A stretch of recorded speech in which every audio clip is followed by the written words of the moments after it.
In this film, I'm going to show you a few of the key camera settings which will help you get the light and colours right in your photography.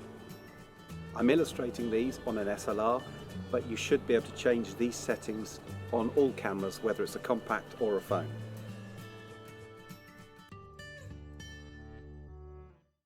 There are three key settings which will help you control the impact of light on your camera.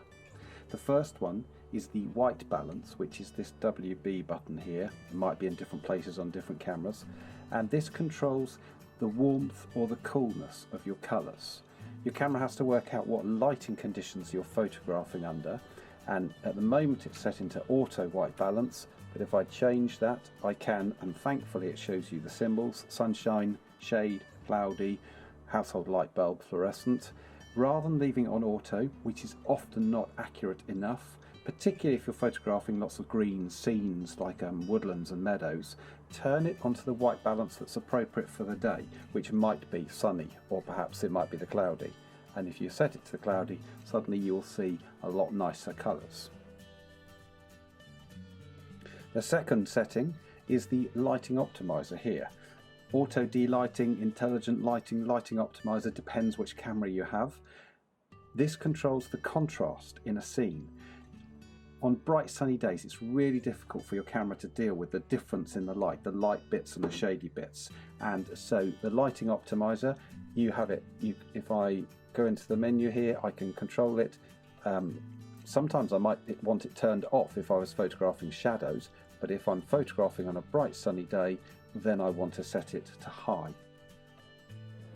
On bright summer days you'll find plenty of insect life, but the bright sunshine can be a real challenge to photograph under, particularly where you've got bright light shining on one side of your subject and the other side is in shade.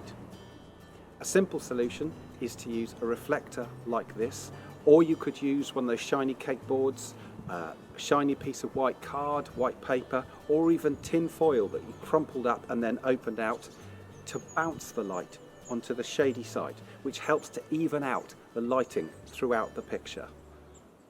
And the most useful setting on all cameras, whether you've got an SLR, a compact or a phone, is the over and under exposure button, which is shown up as this scale.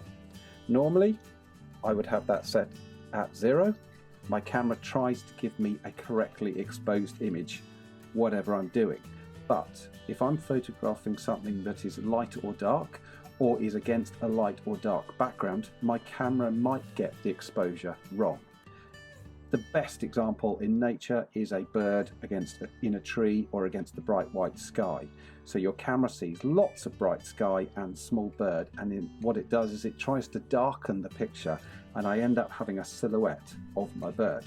If I want to show the colours of that bird, then I need to set my camera to plus, to add in light, overexpose.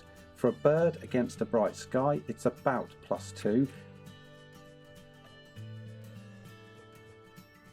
A time when I might want to go to the minus is if I'm photographing a sunset. My camera sees what is a very dark scene and it tries to brighten it, and in doing so I'd lose all the intense colours that I was trying to photograph. So if I set my camera for a sunset, I might set it to about -1 approximately. With sunsets it's definitely one that you can play about with and experiment for yourself. To change the settings on a compact camera, the over and under exposure button is the same with a plus or minus here. So if I press that plus or minus, I can scroll up or down to lighten or darken. And the advantage of a compact or bridge camera is it will show you the effect of changing the exposure. So the image will get lighter or darker on the screen. To change the white balance on a compact camera, I need to go into the function, bring up the menu on the side, and then I can scroll down from auto, sunny, cloudy, indoor light bulb, etc. To change settings on your mobile camera, depends which phone you have, but to change the exposure, tap where you want your camera to focus and then move the slider up or down, and you will see the impact of that change in exposure in the same way you would on a compact camera. On some phones it may be a circular slider around the point of focus. To change the light white balance, you may need to turn your camera into more professional or more advanced settings. So I'm going to turn my camera off the auto onto the manual, and then I have various options including white balance here, and you can see the impact that changing the white balance is having on the colour of the picture. But remember, it's much more about your observation and creativity than it is about camera settings. So don't worry if you haven't got to grips with the camera settings, just get outside, explore and photograph nature. I can't wait to see some of the insect photographs that you are going to take this summer.